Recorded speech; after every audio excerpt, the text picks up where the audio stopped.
English ஷார்ட்ஹேண்ட்ல இந்த மாதிரி ரிப்பீட்டடா வரக்கூடிய ஒரு சில வேர்ட்ஸ்க்குலாம் எப்படி குயிக்கா ஸ்ட்ரோக் பண்ணலாம்னு பார்க்கலாம். ஃபர்ஸ்ட் பார்த்தோம்னா in many parts of the country. In அதுலயே many parts of the country, இதுலயே in many parts of the வேர்ல்டுன்னு வந்துச்சுன்னா இந்த இடத்துல W போட்டுக்கலாம்.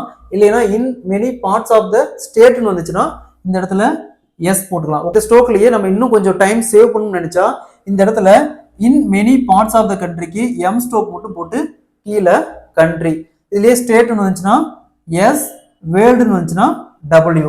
அதாவது இன் எப்பவுமே in many parts of the கண்ட்ரிக்கு முன்னாடி இன் ஸ்ட்ரோக் வரும். ஸோ நம்ம நிறைய ப்ராக்டிஸ் பண்ண அந்த ஃப்ளோ நமக்கு வந்துடும். ஓகேங்களா? அடுத்தது in all parts of the country, இதுலயே ஆல் பார்ட்ஸ் ஆஃப் த கண்ட்ரிக்கு சி போட்டு சர்க்கிள் போட்டா all parts of the country. இதுக்கு முன்னாடி பாத்தீங்கன்னா இன் எப்பவுமே வரும். So in all parts of the country. அதுவே in all parts of the state வந்துச்சுன்னா எஸ் போட்டு circle. In all parts of the world வந்துச்சுன்னா W போட்டு சர்க்கிள். ஓகேங்களா? அடுத்தது to make necessary enquiries. To இதுல எம் பெரிய சர்க்குலஸ், ஆர் என்கொயரிஸுக்கு என் சர்க்குலஸ். இந்த மாதிரி ஸ்ட்ரோக்ஸ் எல்லாம் நம்ம லோயர் ப்ரிப்பேர் பண்ணும்போது நல்லா ப்ராக்டிஸ் பண்ணிட்டோமா ஈவன் ஹை ஸ்பீட் போற வரைக்கும் நமக்கு மோஸ்ட் யூஸ்ஃபுல்லா இருக்கும்.